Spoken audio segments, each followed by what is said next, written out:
More than any president before or since, Theodore Roosevelt wove conservation into the American story. During his presidency, he protected roughly 230 million acres, national forests, parks, monuments, and the first federal bird reservations.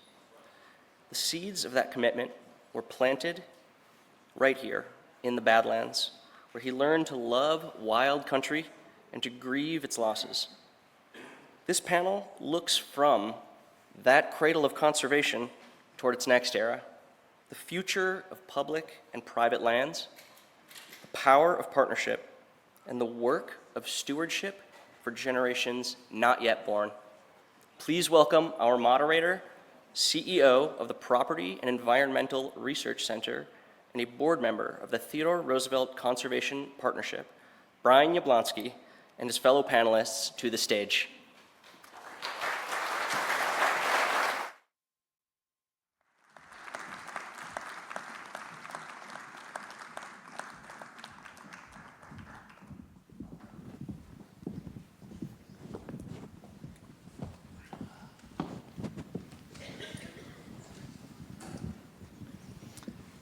Good morning. Theodore Roosevelt is everything. And those are the words of the historian Douglas Brinkley. Doug, as we like to call him, was addressing a small gathering of us at a historic cabin in the Grand Teton National Park recently. His point, Theodore Roosevelt was the most consequential figure in the history of conservation. Without him, American conservation does not happen. Roosevelt helped make it an American birthright. And conservation was not some passing hobby for TR. At the age of 29, well before his presidency, Roosevelt co-founded the Boone and Crockett Club, the nation's first wildlife organization. Under that banner, he advocated for laws that created the first forest reserves and established protections for wildlife in Yellowstone. He later co-founded the American Bison Society to prevent the extinction of our national mammal. A naturalist at heart, he wrote many books about his life in the Dakotas, the cradle of conservation, formulating his ideas on land management, wildlife protection. It's why we're here in the Badlands and not Oyster Bay. Had he not become president, Roosevelt surely would have been one of the greatest conservationists in American history. That he became president and turned his personal passion into a national priority elevated him to a conservation god. The most vivid example was Pelican Island, a 5-acre teardrop of land off the coast of Florida. In 1903, its resident brown pelicans were under siege by feather hunters. Well, that pissed Roosevelt off. The protectors of pelicans gathered before him in the White House to plead for action before it was too late. TR asked, "Is there any law that will prevent me from declaring Pelican Island a federal bird reservation?" The answer was a resolute no. "Very well then," said Roosevelt, "I so declare it." Such a famous statement, that statement alone created our first national wildlife refuge. It was also the start of the Theodore Roosevelt era of conservation. And that era would endure for 50 years.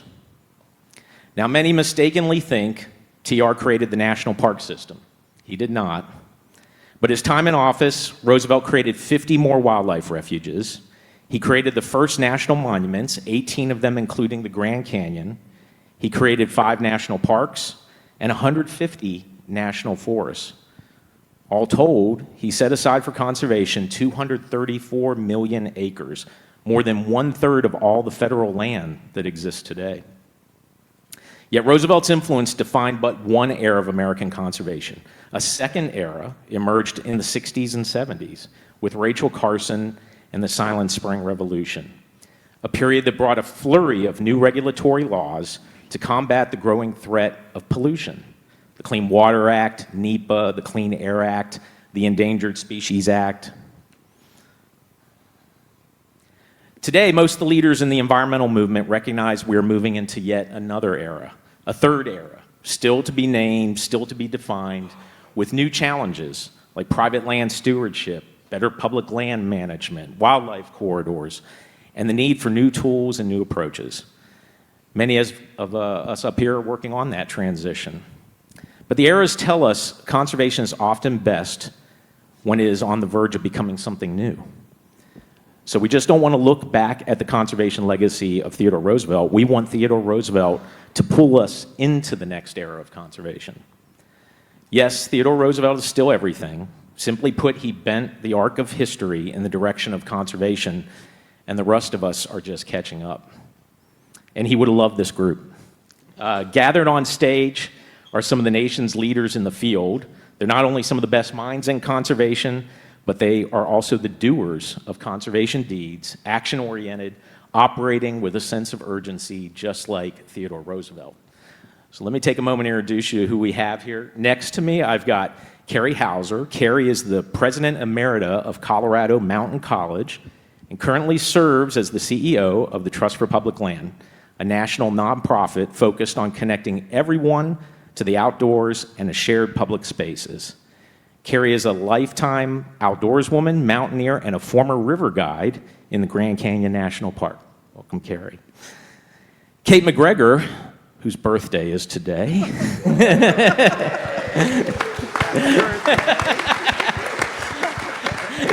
Kate serves as Deputy Secretary of the U.S. Department of the Interior and previously held the role during the first Trump administration before being reappointed in 2025. She has led efforts to expand domestic energy production, improve permitting, implement the first Great American Outdoors Act, and strengthen partnerships with tribes and local communities. Kate is also an avid outdoorswoman, enjoys fishing, hunting, and rowing.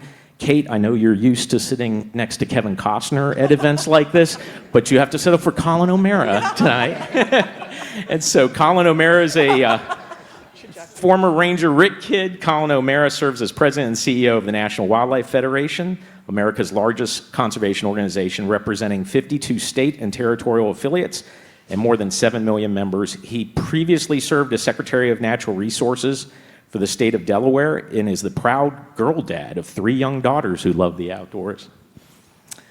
Adam Putnam is CEO of Ducks Unlimited. He's that's the world's leading wetlands and waterfowl conservation organization. For the past 3 years, DU has exceeded 1 million acres of habitat conservation per year. And for full disclosure, he's on my board of directors too, so we're lucky to have him. Next to Adam is Simon Roosevelt. Simon is the executive vice chairman for conservation at the Boone and Crockett Club, founded by Theodore Roosevelt in 1887. He is the honorary board chairman of the Congressional Sportsmen's Foundation and a trustee of the Carrie Institute for Ecosystem Science, and he is the great-great-grandson of Theodore Roosevelt. And then finally, we have Jeff Trandahl. He is the CEO of the National Fish and Wildlife Organization, the nation's largest conservation grant-making organization. Drop the mic. Great introduction. So welcome, panelists.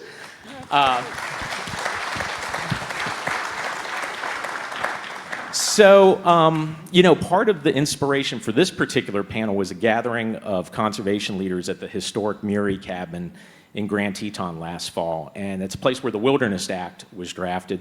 And we were using it to inspire our thinking about the future of conservation. And both Simon and Collin were there and when we visualized this very moment. So I want to start with you guys. 125 years after Theodore Roosevelt essentially birthed our conservation model, we're still tangling with many of the same questions he wrestled with, but it's also a very different world now. What is still working in American conservation, and what might need to be? And Simon, since you're the only person with Theodore Roosevelt's blood running through his veins, I thought I'd start with you. Thank you, Brian. Hello, everybody. It's a real pleasure and a privilege to be here today, especially among this group of American conservationists, today's American conservationists, both here on the stage, but also liberally sprinkled throughout the audience. What's working? If I may, for just a second, what's working is right there. All of that out there.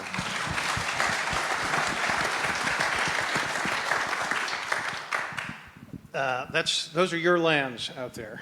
As Brian mentioned, 125 years ago, TR and a group of other people set about establishing a system of conservation across the United States to restore and maintain the public lands of America, the public lands and the public waters and the wildlife of America. What TR and others understood was the fundamental proposition that America's public lands and its waters and its wildlife fundamentally support the wealth and prosperity of this country. They fundamentally support our well-being. If you look out there, there and across the entire United States, in national parks, in national forests, in wildlife refuges, in grasslands, on waterways, out there is hunting and hiking, and just driving around and looking. Out there is oil and gas production. Out there is grazing. Out there is solar power and wind power and geothermal power. All of that has supported and does support economies, large and small, across this country. It supports the well-being of every American person in our ability to go out and visit those lands. And it fills us with a national sense of pride, I think. So if you ask me what's working, if you think about what TR started with, near extermination of most of our game species, large-scale clear cutting of our forests, or clear cutting of our forests without regard to future planting. And you look at what we have today, I'd say it's pretty clearly still working. So that's what's working. What's not working, or what's in need of repair, I think that's the way you phrase it, and I think that's a better way to say it. Well, the good news is that what's not working or what's in need of repair is us. So that should be easy, right? What TR did was he understood that all of these uses that I talked about, all of them need to work together. They're all important. Public lands and waters and wildlife serve every American. They belong to every American. They belong to all of us. All those different uses need to be brought together. TR famously went camping. He spent time with John Muir in the Yosemite. One of his closest allies and inspirations was John Burroughs, America's natural poet. His right-hand man during his time in the White House was Gifford Pinchot, the champion and founder of wise use conservation. What TR understood was so essential was the importance of melding all of those things together. That's what we don't do well anymore. Some might say that the current administration is a pendulum swing away from the Biden administration. The answer is actually worse, but not in the way you think. The answer is that none of those parts are working together anymore, with few exceptions, actually notable exceptions, up here on this stage. But those things need to work together, because when they don't work together, when those three parts don't recognize the importance of the other two, then conservation work doesn't move forward. And the result is that you have binary decision making. We have decisions about if, not whether, or where. The current administration deserves an enormous amount of credit for understanding that, not for understanding, lots of people understand it, but for acting on the idea that to deliver more and better conservation results on the ground, which are needed, we all know that, we need less bureaucracy and we need less red tape. We need to do better in order to deliver better results on the ground. That has to happen. Not every place, not every water ecosystem, needs development, right? I mean, we've decided that already with respect to Bristol Bay. With respect to the Everglades, in my opinion, it should be the same with respect to the boundary waters. But are you going to, do I get the hook? Oh, no, I'm just... Am I still okay? I think that thing said 30 seconds for a long time, so I'm not sure. But, likewise, there are forests. We have national forests because, and it's part of the Department of Agriculture because that's called silviculture, right? It's like agriculture. It's a renewable resource. Trees are perhaps one of our best permanent carbon stores. There are forests that need to be cut, and there are likewise forests that don't need to be cut. Ancient growth forests that should stay the way they are. The same is true for every ecosystem across the country. So, that's what we need to work on, and that's what's really in need of repair. Thanks, Collin. When Robbie was first kind of explaining the vision for this place, it was kind of hard to believe. And just being here and seeing what the secretary has built and the board has built and Ed is amazing. And it truly is like a cathedral to conservation in a place that most Americans need to visit. And I think there's this re-inspiration. And so often Roosevelt's legacy is kind of annotated into 234 million acres and 15 national parks and 55 national wildlife refuges and 18 monuments. The gift that he gave us with his model for conservation was that conservation belongs to all of us, that these lands belong to all of us. And that wasn't the model. You look across Europe, you look across Asia, the idea of public access to lands, these being your lands, is a fundamental shift in the thinking. And then combining that and the work that he did with Grinnell and so many others about making sure that market hunting wasn't going to wipe all the species off the landscape. The Lacey Act that he helped accomplish as vice president, which then it really empowered the state agencies to kind of have the states to have that ability to enforce regulation, not have interstate kind of transport of species. You build upon that with fair chase and this idea that only take what you need. You have respectfully imbibing some of the wisdom of indigenous communities on land management. I mean, that was the legacy. And the support for on-the-ground local conservation by providing a framework that we could all fit into is something that we still have today. And that's not common. We take it for granted. I've traveled the world. I mean, folks are so envious of what we kind of take for granted, and folks don't even realize how lucky we are. And the fact that we still have large mammals, large species on the landscape is something that is not common in most other parts of the world, with the exception of parts of Africa. And so when you think about that legacy, it is absolutely phenomenal and kind of mind-blowing, knowing that it came from the wisdom of this great man and some of his great partners. Where I do think the repair, and this is the challenge for our generation, is going to be this combination of restoration and then reconnection. And right now, the average kid's going to spend about 9 hours a day in front of some kind of screen. When you walk into the library, if you haven't done it yet, I love that it starts with childhood Teddy, with childhood Theodore Roosevelt. Reading the books of the great stories of the past, but also his own little museum, his own exploration. Those wonders of wildlife, as Johnny calls them, that wonder in a child. If we can create that, we can actually build that next generation of conservation ethic.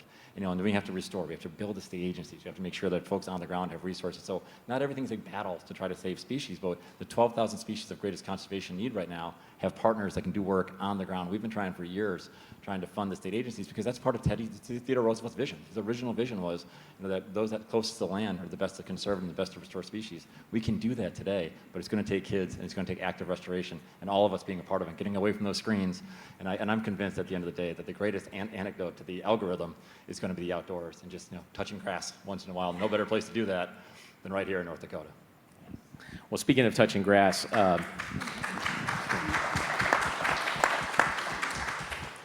great start to the panel. We'll talking about touching grass. So Roosevelt's perhaps his greatest legacy was the creation of the public lands system. So I wanted to turn to our two public lands experts, Carrie and Kate.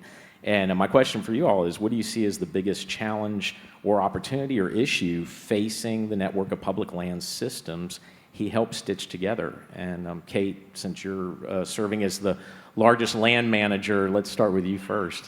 Thanks for the question. I think I've thought about that, and I think one of the biggest issues, sort of following on some of our other speakers, is a threat is that people think about conservation but take the human element out of it when the human element needs to be an absolute part of the solution. And an example would be, we have all these great ideas. We have a lot of associations and others who want to like maybe politicize conservation, but at the end of the day, it's American families and businesses who are playing an important role in the conservation story, in the success story of many recoveries of species. There's always been some level of private sector involvement. And also, to the earlier point that Simon had mentioned, like the multiple use of the land. So think about a small farmer in North Dakota who's probably, a few miles that way, who is tending the land and caring about that land just as much as any other conservation group who wants to protect it, and making sure that we're watching and measuring for soil health and treatment of the land for fire danger, and all the work that goes into the conservation of all the resources. And I think, when we head in a specific direction and it gets more politicized, then people sort of dig in, stick, and sort of, put up their firearms against each other, and they're shooting back and forth, but we're all trying to get to the same place. And one of the examples that the Secretary has been leading on is the reauthorization of the Great American Outdoors Act. It takes votes across the aisle to get that done. And for those of you in the audience who aren't aware of it, it is the greatest reinvestment of public dollars, and technically onshore and offshore royalties from energy development in this country, going back into curing our deferred maintenance issues so that everyone can enjoy beautiful bathrooms, visitor centers, when they go see and use their public lands. And that's a great example of there is a human solution there. We're going to need to work across the aisle to get it done. And I think that is, the remedy to what's the problem that we're looking at, but the solution is obviously working together. Thank you, Carrie. Yeah, that's great tee-ups. Simon sort of said, invite you to look outdoors. I think what I would say in this context is it might surprise you also in 2026 that 100 million Americans in our country do not have easy, close access to either a place like what's sitting outside our doors or an urban park or a trail or a greenscape. And that includes 28 million kids, to Collin's point.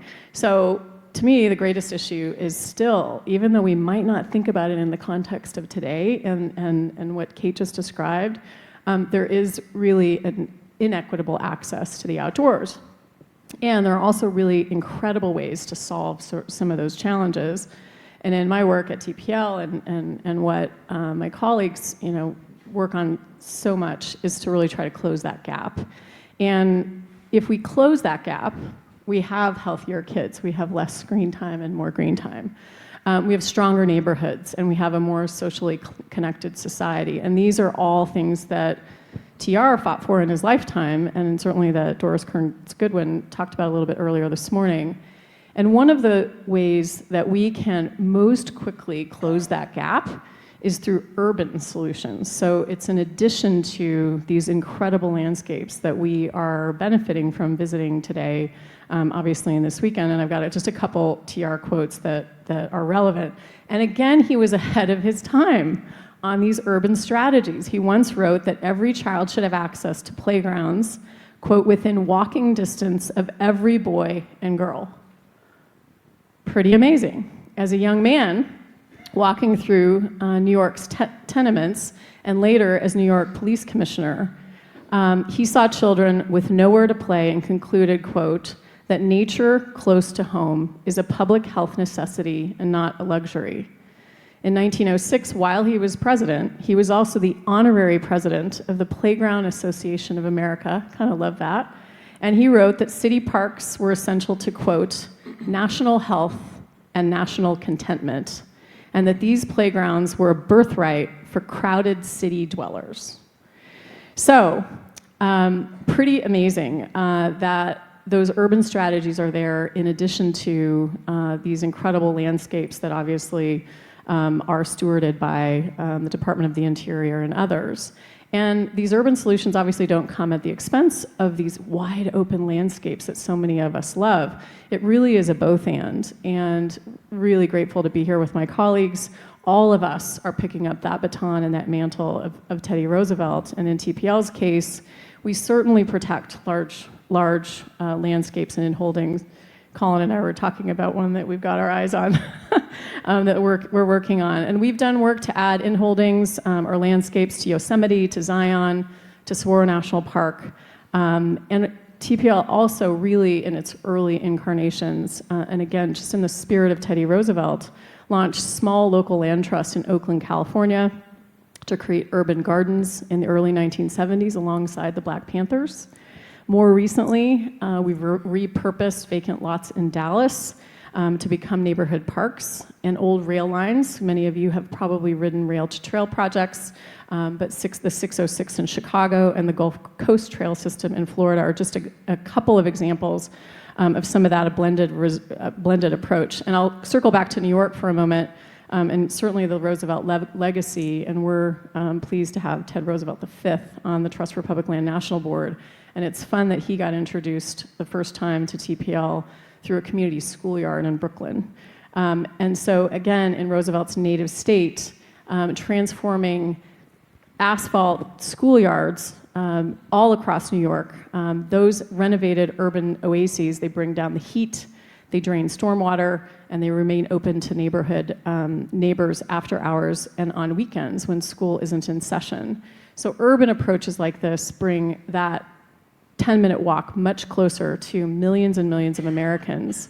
And we all know, obviously, that these wild, distant places were really important to TR for his physical and his mental health and to satisfy that insatiable appetite for adventure. And as a sickly kid, he also benefited from nature right out his door in New York City, where he listened to birds and observed wildlife, and he formed that unique style of leadership that brought people together. And he's done that again this weekend with all of us in the room. So there really is that common ground. He called conservation a democratic duty. And I'll just give you a couple more little data points and then turn back to Brian. Just some recent polling. 58% of Americans who currently say they're proud, 58% of Americans currently say they're proud to be an American. 85% say they're proud of public lands. 88% say that it matters that our public spaces tell the full American story, including our harder chapters, which this center and this library will do as well, a belief shared across political spectrum. We also run ballot measures across the country, and I will just say that you all have probably voted on them in your local community. And in the last number of years, 30 ballot measures across the country, large and small, in red and blue places, to Kate's point, they have all won 100% of them by double digits across the country. And I would just ask, where else in America does that happen? Where, on what other topic do we the people stand in such unity? So the greatest challenge is that access to nature and open space. And the greatest opportunity is that we have an opportunity to close that gap by all the strategies that we have represented in the room. Thank you. Thanks, Carrie. So from national parks to urban parks and city parks, but we have private land out there too. So I wanted to turn to Adam. We've got about 1.3 billion acres of private ranches, farms, working force in America, which is actually kind of double the amount of federal land we have.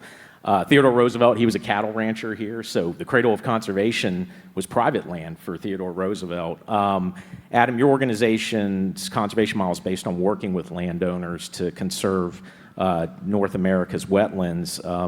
How do you see, like, how can the future of conservation recognize the essential role of private lands and the people who live and work on them? Well, thank you, Brian. It's an honor to be with this great panel. You know, conservation without capitalism doesn't get very far. And, public lands are just essential. They're part of what we celebrate on this 250th anniversary of America. And something for us to be incredibly proud of, but public lands alone are inadequate to accomplish what we want to accomplish for recovery of wildlife populations. More than 70% of wetlands are on private and tribal lands. More than 70% of endangered and threatened species make their habitat, make their home on private and tribal lands.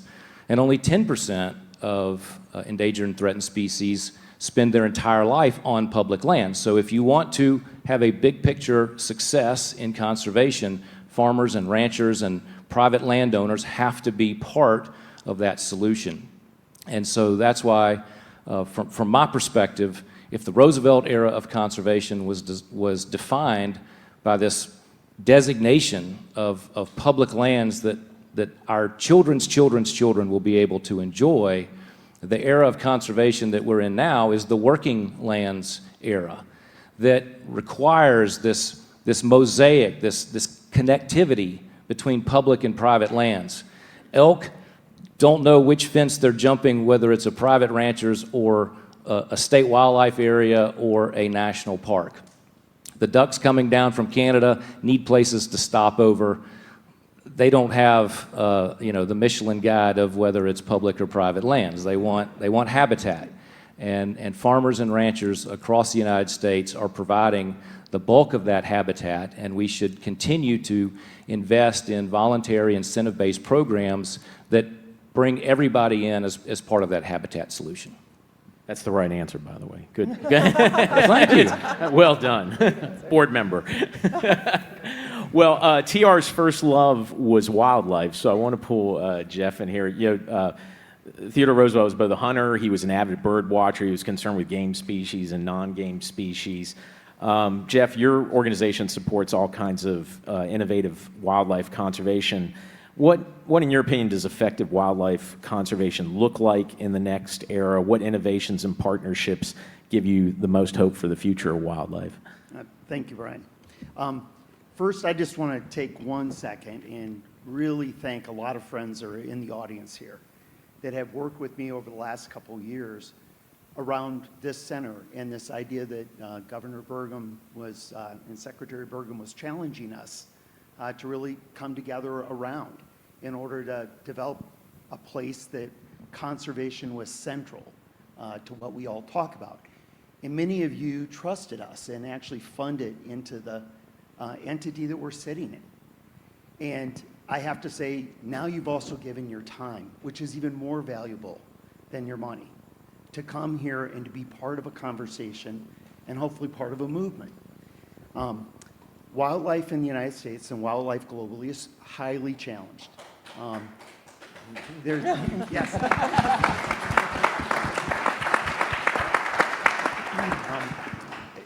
We're at a time and a place where we've become much more aware of the environment around us, wildlife around us, and every single person in this room has a spirit inside of you knowing that it's important to be connected to nature and it's important to be outside. We have a lot of great successes, and all the people on this stage, we have tens of thousands of people that stand behind us in order to try to do what we do. But we really are losing the battle at this point in time. We're still declining, and we're trying to understand that, and we're trying all sorts of solutions to get there. One thing that we know we're losing even faster, though, is a connection to people that don't feel as connected to nature. Collin touched on this, and it is absolutely going to be one of the most important challenges for us to figure out over the next decade. The second, in my opinion, is this next chapter about working lands. The vast majority of wildlife are on private lands, not on public lands. Most of us, probably in our childhood, our first experiences with nature were probably going outside on private lands. Some of us, it was the park system, but that has become more and more distant for people, especially in urban areas, that we really struggle with that. Technology is absolutely a positive answer to all of us. AI is going to bring a lot of understanding, a lot of learning into what we do, and I think it's going to have enormous change and hopefully makes us even more impactful, and we can turn back sort of the decline that we're still seeing within the wildlife populations. But it's building an army of people that are passionate that we need to do. And I don't know the answer in terms of how we go forward with that, but people have to feel connected. People have to feel involved. Yeah, it's great. Collin, yeah, we've got a lot of wildlife experts up here too. So. Just can't help myself. I mean, and I think part of it is looking back to the Roosevelt legacy for what's worked. You know, Roosevelt understood intuitively that hunters and anglers are remarkable conservationists.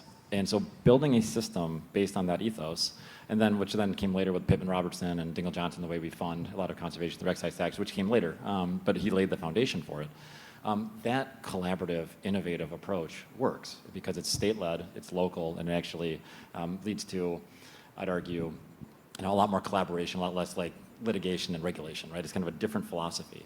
And the tools we have to save everything else are pretty much regulatory. I mean, outside of the innovations from folks in this room, and some's public, some's private, we don't have the same investment for our state agencies or our tribal wildlife agencies do that same kind of collaborative work at scale. If I could do one thing right now for the future of wildlife conservation, it would be to invest in the states and the tribes to lead the really renaissance of the full diversity of wildlife. Because if we do that, we're going to reduce conflict between different industries and different outlets. You could basically have an entire system, right, that is built around kind of voluntary collaboration that would really just lift up the work. So all of a sudden, it's not there's an old saying, and some of you probably know it in the room, right? When you have an endangered species on your property, you kind of want to shoot, shovel, and shut up. Like, I don't want that mentality anymore, right? I want folks to be inspired. So, get them Ranger Work magazine, get them out hunting and fishing, have them visit Medora, have them visit Wonders of Wildlife down in Springfield, Missouri. But having those tools so the states can be the lead would be transformative and basically have the next era be an era of collaboration, not another era of conflict. Yeah, as we like to say, you have a rare metal on your property, the value of your land goes up. You have a rare species on your property, the value of your land goes down. So we need to get the incentives right. That's right. That's right. Well, good. In the few minutes we have left, I want to ask you guys a big question. I want you to keep it to a minute each if you can, as we're thinking about this next year. But we're really at this unique moment. We're celebrating the 250th. We're celebrating the legacy of President Theodore Roosevelt. And in 1 minute, Simon. 1 minute, can you give me, what is the one conservation outcome you would want to see achieved or secured by the library centennial in 2126? All right, who can handle 1 minute? Everyone gets an answer to this one. I mean, I'll go. Go just ahead, to set the standard of 1 minute, 60 seconds, and go. I think everyone knows Teddy Roosevelt is a big sportsman. And I think we talk about Pittman Roberts, Dingell Johnson. Those dollars are going down. We need to bring more people into that sport, especially women. So, I'd like to see 100 years from now, more people, those numbers somehow trending up, and more opportunities for folks to hunt and fish and get out there and enjoy public lands in that way. Right. 30 seconds. Try to beat me, I dare you. Happy birthday, you rock. I'll jump in, and it's essentially to echo what she said, and beautifully in less than a minute. The rugged, stalwart democracy that Teddy Roosevelt talked about requires you to be connected to the land. And if we raise a generation that's connected to the land, whether they want to get the perfect Instagram photo of the morning coming up of the sunrise over the marsh, that's okay. We should embrace that and meet people where they are. But connecting the next generation to the land and having them love the land, all of the other problems get easier. If they are passionate about it, if they're connected to it, if they care about it, then all of the other issues that come from that in terms of restoring habitat and recovering species, all of that gets easier. If they feel no connection to the land, all of that becomes incredibly difficult. And a tiny portion of the population is all that remains to advocate for those needs. Thank you, Adam. Simon, do you want to take a shot at this? In a minute? All right.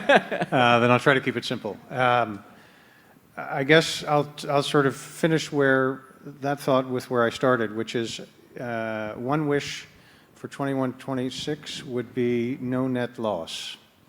And by that, I don't mean that we have the same boundaries around the same public lands that we have today, but by that I mean we have the same level of productivity and prosperity and wildlife and places to fish and places to hunt and the restorative elements, all of those things that conservation does and our lands and waters do for us today. If we have that in 2026, we'll have done exactly what TR demanded, which is we pass on to the next generation and the succeeding ones what we've inherited. I'm generation 4 from TR. If 4 generations from me, we can say the same thing, then that's what I want to shoot for. Jeff? Yeah. Yeah. You know, it would be amazing if we could sit here 100 years from now and say, wow, we responded and we recovered the losses in wildlife and the losses in habitat, and the planet is healthy and people feel connected and it has purpose. The other thing I wish, or I hope, and hopefully this happens sooner than in 100 years, is we value private landowners because they truly are the stewards of those working lands. And they are the answer for us in terms of moving forward to help them, recognize them, and honor them for all the efforts that they and previous generations have committed to make those lands as healthy as possible. Great. I mean, my goal for a century from now is simply to return to the Roosevelt ethic of having conservation be the great central task. And it's different now. I mean, but I often say that when we save wildlife, we save ourselves. And what I mean by that is not just the kind of moral and kind of ethical and kind of the spiritual benefits of having abundant wildlife. You know, when we have healthier forests, we have less fire. When we have healthier grasslands and wetlands, we have less floods. I mean, it's in our own interest to get reconnected with nature. And now how we do that at a time of massive technological evolution and, you know, kind of just omnipresent kind of social media pressures is important to sort out. But, you know, I believe in the big tent conservation, right? Bringing everybody together. It's in all of our interests of healthy natural resources. And so I never like to disagree with my great friend Simon Roosevelt, but I don't think no net loss is enough. I think if we make sure we leave our resources not impaired, but actually enhanced, as the great Roosevelt said, and making sure that's the great and central task of the next century. If we do that, we will save billions of dollars, we will create millions of jobs, we will have a greater gross domestic product, and we can have development and conservation working in partnership to make sure that we're leading the next century and not just looking back at the glory days. I don't know if is there anything left? Yeah. I think what I would say is the combination of everything my colleagues have said. 100 years from now, no child, no person in America is farther than a 10-minute walk to a really quality open space, trail, park, pocket park, doesn't matter where they live. If that happens, they will be the future TRs, and they will catch that spirit, and they will become the future conservationists that will be required to deliver all the things that we just set up here. So that's what I would say. That's great.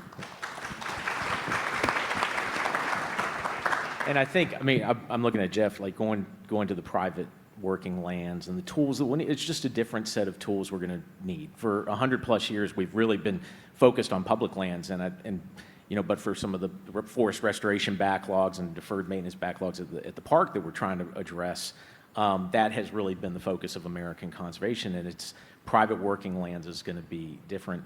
The role that this group is going to play is, I can't understate it. There's a reason why there are so many conservation organization executives on the podium here, because in the history of conservation, behind the scenes, conservation organizations have always been the drivers of this. If you look at the Theodore Roosevelt era, the Boone and Crockett Club and Audubon were big drivers. If you go to the Rachel Carson Silent Spring era, you had the Environmental Defense Funds and the NRDCs that were really driving the eras into there. So you're looking, when we say, you know, Theodore Roosevelt and Rachel Carson, this next era, you're looking at the leaders who are going to take us into the next 50 years and some of the successes there. I also want to close with this observation that I think when all of these folks stand in front of a mirror, there is a reflection of Theodore Roosevelt in various forms and functions. Theodore Roosevelt was a beautiful juxtaposition. You know, he was a man who understood you needed to use the land and there was wise use, and we needed to sustain our resources for future generations, but that included use. But he was also the president that stood at the rim of the Grand Canyon and said, leave it as it is. You can't improve on it. You can only make it worse. So, you know, he was complicated in the sense that he could do conservation and preservation at the same time, and I think this panel reflects that really well. So, unless anybody has any final remarks, thank you for being here and doing this. What a great honor.